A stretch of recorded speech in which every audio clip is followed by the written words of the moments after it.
So, hello everyone.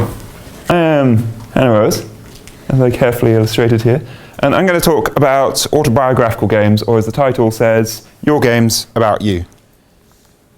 That works. So, what am I going to talk about? Because that's kind of a vague title. I'm going to talk about a cool genre of game you may not have come across before, that we can call autobiographical games, we can call them personal games. There's all kind of names because there's not really any kind of formal classification for this yet. I'm going to talk about how you make these core games, what makes them interesting so that you can then take these on. This talk is kind of pretentious, so consider yourselves adequately warned. I've named everything in terms of chapters. If that makes you feel a little sick inside, then this may not be a good talk for you. I'm also going to give some minor spoilers for a couple of games you've almost certainly not played, and the first chapter of the game Undertale, which you may have played, but is now about 3-4 years old, so it's outside statute of limitations. What I'm not going to talk about is how to do basic game dev stuff. I'm going to tell you how to make autobiographical games, but I'm not going to tell you how to make games. You can't really make a type of game until you can make games, and I'm not really down to just cover the basics of how to pull something together. Neither am I going to teach you how to become the best game dev ever by doing this. This is the weird niche thing. It's not the way that you're going to become the next Jonathan Blow. I'm also not going to teach you how to turn your sadness into money, because none of the games I'm talking about have been massively profitable for me. Like, I don't sell any of them. Someone once donated $3 for some reason for one of them. Don't try and make money off this if that's your goal. There are people who can do that. I'm not that person. Ask them for help. So, I checked a lot of other talks in preparation for this, and it's traditional at the start of a talk to boast a load so that people understand why it is they should listen to you. So let me tell you about myself. I'm Hannah Rose. I'm a programmer. I'm going to start working at a cool indie studio. I used to work at a really cool VR AR studio here in Norwich. Immersive. They're really lovely people. I used to work in a kind of teaching-ish job. I used to teach kids to make games by getting them to make games, and I would choose the kind of code that they would have to use for that, so that eventually they'd learn programming. It's kind of teaching, kind of not. I'm a game jam addict. I really, really like game jams, and if you're really interested in game jams, I suggest you invent time travel and see Jupiter Hadley's talk yesterday. It was really good. I think that talk was recorded, though, so you can check it out now. That was addressed to the camera, not you. You might have to wait a couple of days. Finally, I really like making really short games, partially because of this game jam addiction. Like, this is a collection of the games I've made so far in 2019. There's a lot of them. They all look like something. Bonk Man down there is awful. This is a game about putting makeup on a ghost. The thing about making lots of games, though, is that you have to source your ideas from somewhere, and eventually you have to start looking in different places, because just ripping off everyone else's cool stuff starts to run a bit dry. You have to look somewhere else, hence autobiographical games, something I accidentally stumbled into, which I will now proceed to tell you about. Today's menu is this. I'm going to start off by teaching you what an autobiographical game is, how to make a game, and then the rest is just kind of different techniques or types of game I've seen that you can take on should you wish to do this yourself. So Chapter 1, Consume Me. Consume Me is the name of a game I played at a festival in Berlin, Amaze Fest 2017. It's by Jenny Zhao and A.P. Thompson.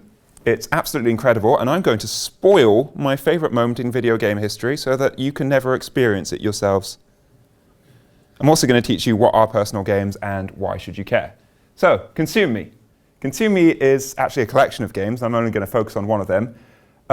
One of these games is a game about trying to fit a load of food onto a plate so that you can have a meal and also stay underneath your calorie budget.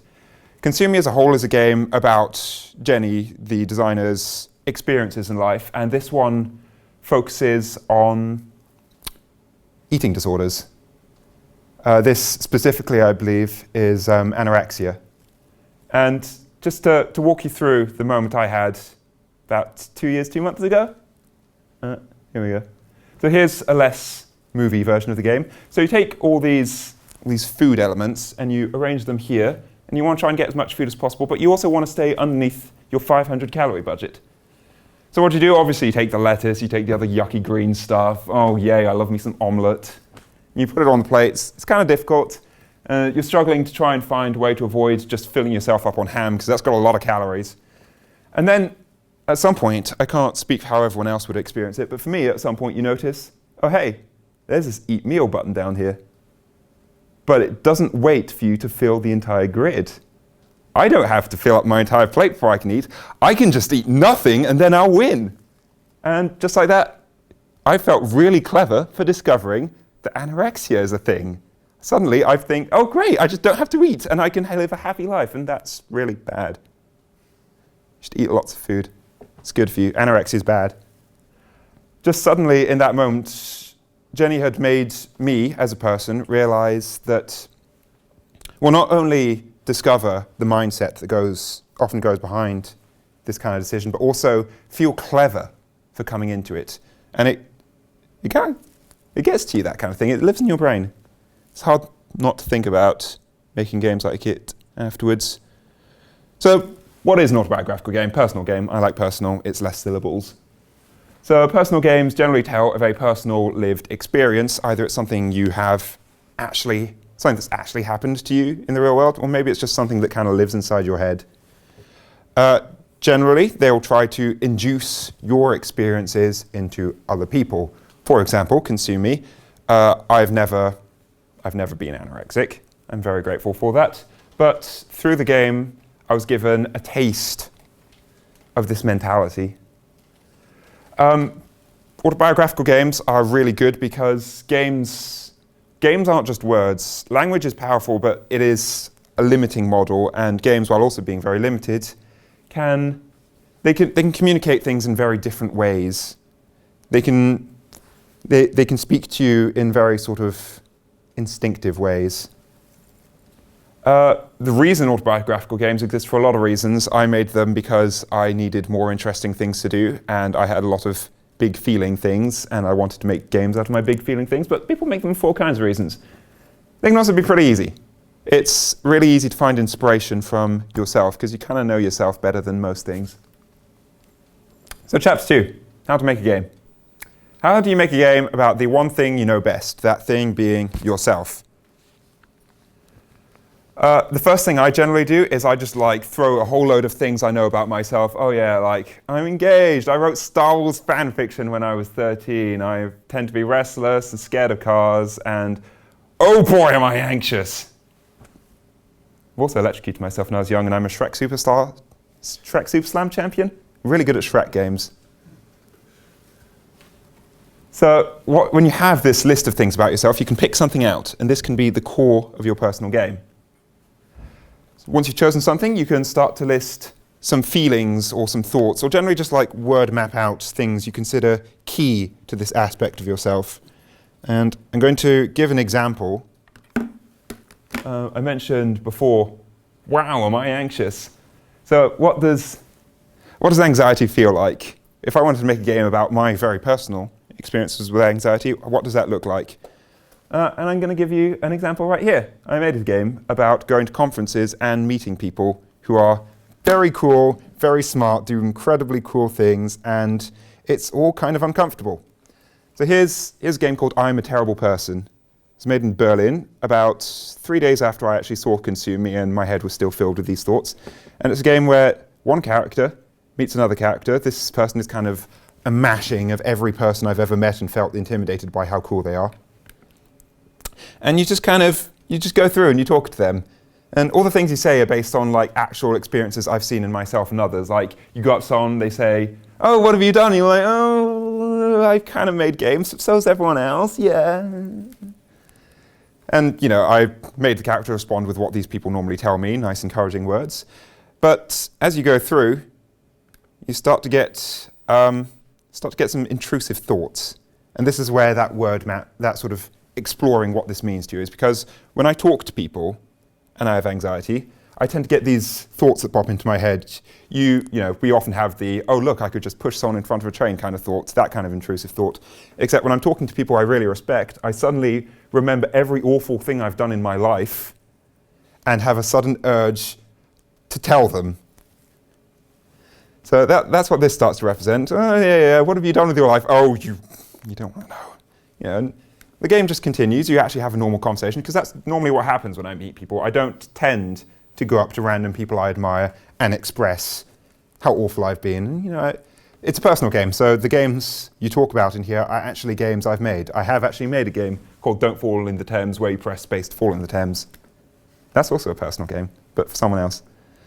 And as you go through, the intrusive thoughts, as they do when I have conversations, just get bigger and bigger, to the point that you're not really sure what you're doing anymore, like you can't see what the other dialogue options are. And it's not a difficult game. Oh yeah, I get excited when I meet people who I look up to. I fan out. But as you get through, it's easy not to click these things, but they still take up a lot of your headspace, and it gets a bit silly. So this game allowed me to explore how it is I think about these things and to kind of get it on paper. And I'll get into later, one of the later slides goes into how showing this game to people is actually a very important part of the process for me. But this is a nice simple example. It was made in 8 hours. It was a silly little game jam. The theme was you're the villain. I'm absolutely a terrible person. I know this better than anyone. But here's some key lessons if you want to make a personal game. Don't break common rules until you know what you're doing. But when you do know what you're doing, breaking rules is really good at attracting attention. If you make a game that is intentionally not fun, people will notice this game isn't fun. Why isn't this game fun? If you make a game that's not for your players, that where the game is not designed to cater to your players, the players will notice. Your players are smart. So whenever you break a rule, it draws attention to why you've broken the rule, and people can look into that and they can see what's going on. Do not take long exposure photos. This is a stupid camera metaphor thing. I really struggle to make personal games in anything more than a short space of time, because your mind is always changing, and when it comes to something very personal, unless you're a brilliant game designer, which I'm not, then you can't really get all your thoughts from one moment in time onto paper and then stick to that vision as you create. So game jams are really good for personal games, and longer time frames less so. Be meta as all hell. So game meta meaning outside of these experiences in personal games should rarely stay just within the game alone. It often kind of reaches out and grabs players. Consume me. Consuming so much of the experience is not just what you're doing in game, it's the realizations you have while playing it. That's a key part of the game. And keep in mind who this game is for. I'm going to touch on this again later. The audience is not necessarily who you're making the game for. The player, as opposed to conventional wisdom, the player is not who this game is catering to most, sometimes. And finally, how explicit do you want to be? I saw a really good talk recently where someone just fit all their personal experiences into games, but in really subtle ways I would not have known unless he told me. He had all these games about flashing colours and lights everywhere that all played into different sort of, I can't remember what condition he had was, but he was easily overwhelmed by a lot of things, and he wanted to give the same sensation of being entirely overwhelmed to his players, but it was just an arcade game. You wouldn't have known unless he had told you. Okay, so now we move on to some types of these games. I'm going to start off with what I call diary games, journal games, Polaroid games, whatever. You can call it whatever. So diaries. Many people keep diaries. Diaries are usually a mix of text and pictures, but art's art, and you can make games that are kind of like diaries. So sometimes you just make games that are a snapshot of your life at a very specific point in time. And this can be useful for all kinds of reasons. Sometimes putting things in writing can help you figure out what's actually going on. Sometimes it's fun to look back at your old journal to figure out what was going on at that point in time, see how much you've changed since. And I can't speak for everyone, but certainly when I write diary entries, then it feels like I'm actually telling someone, because there's that constant knowledge that someone might break into my room and read my diary. And that's actually kind of the point to me. Like, as soon as you know that this information can be accessed by the world, it can be a weight off your shoulders. It's something you don't have to keep to yourself anymore. So yeah, diaries. One example of a diary game I have here is Personal Space. This was made in 2018, Global Game Jam, really good game jam. It's a game about being in a long-distance relationship, which I was. You travel around space, you can go to this little computer thing here. There's lots of dialogue that is really impenetrable to people who aren't me and my partner. And you can just talk to someone. And then because you're in space, and this is a very long distance relationship, sound waves take a while to travel, it'll take 5 minutes or so for them to reply to me. It's not a very fun game. Long distance relationships aren't particularly fun, but this isn't a particularly fun game. You can kind of just stare into the vacuum of space and keep staring. You can play music, doesn't do anything. There's a little game here which is kind of, this is a representation of, while I was in a long distance relationship, I had a brief addiction to the game Overwatch because I would just wait for a message to come back and then be like, oh, well, I'm at the computer, I'm not doing anything, let's just play a game. So you have this game here, and not to disrespect Overwatch, it is actually a really fun game. This game is intentionally boring. It's really hard to lose unless you're not paying attention like I was there. It doesn't get any harder as you go along, you just dodge the red tiles. You can go on forever. And then if you do keep going and try to get a good score, you'll get something I got when I was in my relationship and playing Overwatch, which is you get a message back and you can't reply, you're in the middle of a game. You can't leave this room. How do I get out? You can only get out once you lose or once you give up. And maybe by then the message has already come. It's not in this case because it's not been nearly long enough. The game's also named Murder on the Dance Floor, which is the name that was rejected for a project I did at my then workplace. That then workplace I really had a bad relationship with at the time, so that manifested in this game through me trying to put in awful things with names I associated with them. This is not immersive for the record. This is not the place I used to work. This is a place before that in London. Don't want to give anyone any bad impressions. And this is kind of, through all this, to me, it may not be very accessible to anyone else, but to me this is very much a recollection of where my head was at the time. And it's got a lot in there that I can kind of look back on and reminisce in a good way or a bad way. Epiphanies. Epiphanies aren't really a type of personal game. They tend to be a tool frequently used in them. They're used in all kinds of other games, but Epiphanies are the best ideas your player may have had. And really nice example, or explanation of what an epiphany is.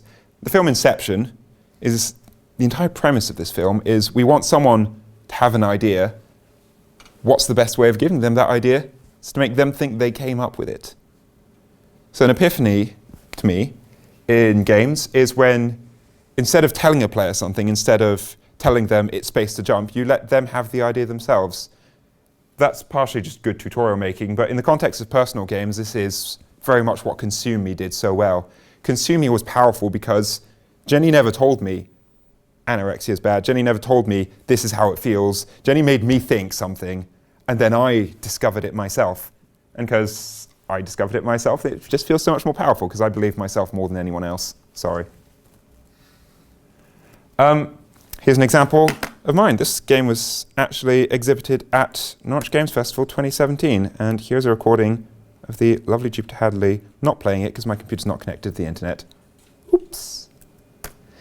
Small Talk is a game that you can kind of see in the thumbnail here. Again, it's about social anxiety. Don't we just love that? This is another attempt to capture how it all felt to me, but it's a game where you're in a little conversation. I don't know which one of these two you are. I never decided. Everyone else is bouncing around the background. And you're just playing small mini games like just dodge these blocks. Just something really simple. Just keep smiling. Just keep a conversation going. It might be a little game of Pong back and forth. And it's really, really easy. But then suddenly these social cues you have to perform, you can see in the screen, the space here, several of them start coming up. And suddenly, when you have to remember to make eye contact with someone, when you have to remember not to bring up the fact that you have these political views that they don't like, not to bring up your racist uncle, not to make really weird faces when you look at people, all this adds up, and it became a little too much for me. And I was trying to get players to realize this when they played the game. You start off and it's nice and easy. You keep going and very suddenly more things come in and it gets very difficult. And ideally what happens is the player goes, this game is stupid, it's way too difficult, it gets way too hard, there are way too many things to do at the same time, and then realizes, oh wait, that's how the creator feels about talking to people. It's way too difficult, there's way too many things to do at the same time. I had a little slide that I deleted just saying that epiphanies are actually, of all the things I mentioned in this talk, probably the thing you can best fit into your commercial game. but then I decided I'm not teaching how to make money, so. Introspection. I mentioned before, sometimes your games are not for players. Sometimes the players are actually one of the tools in your game, and the game is actually meant for someone else. So, subverting common rules, subverting the idea that a game is created for your players. What master does your game serve? I'm going to cover a game. Actually, we already covered one earlier. I'm a Terrible Person. That game is not meant for players. It's funny to players, but that game's not supposed to be, that's not the purpose of the game. The game is funny to players so that I will show players my deepest, darkest fears. They will laugh at them, and I'll realize, this is ridiculous. Why do I think like this? Because everyone clearly thinks that everything's really stupid when you show it to the world, so clearly it's not a sensible thing to think. Yeah, players can also serve as tools for just making you uncomfortable. Sometimes airing your grievances and making yourself uncomfortable is actually part of the experience. Sometimes you want to come to terms with something, you have to go through an uncomfortable stage, and airing your dirty laundry to people is actually a really handy way of bringing that up so that you can deal with it and push it away again. Here's another example. This is a game called Sunnyside Up. It's actually been, you don't actually do anything to play this game. It's actually been playing the entire time I've been talking. This is a game about my fear of being in cars. I don't like being in cars. I'm constantly worried I'm going to die. And this represents your chance of dying. I did some maths and looked at some numbers, and every kilometer you drive in a car or are driven, you flip 27 coins, and if they all land on tails, you're dead. And that's it. So here's 27 coins. Here's a car. Every 15 seconds or so, it's not a kilometer, that's a bit fast to be driving. But every 15 seconds or so, these will flip. No one's ever going to see the ending to this game, and there is an ending. If they all do land on tails, you do die. No one's ever going to see that, and no one ever has to. That's good. I have tested it works, though. But ultimately, it's really hard not to just watch these coins flip. Sometimes maybe 20 will come up, and 20 is a lot. 20 is close to 27. It's only 7 off. It's hard to stop thinking about these coins constantly flipping, and that's how it feels to be in a car for me. But then an unusual thing happened when I was making this game, which is realized it would take hundreds of thousands of hours. It would take, I think, several lifetimes of constantly playing this game for anyone to ever see the ending. People could run this a lot more than anyone has any right to, and no one's ever going to see people die in this game. And that's quite comforting. So that's what I mean by Shark Tank. I show my fears, something I'm genuinely very scared of, dying in a car. And just by showing it, suddenly it becomes less sensible. My ideas do not survive the Shark Tank of the audience. And now I don't have to feel worried about it as much, where it's so easy to be completely over it. Right, final one, empathy.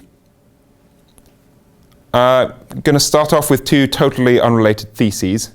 Thesis 1, game devs get in your head. Games are really good at making you feel a very specific thing.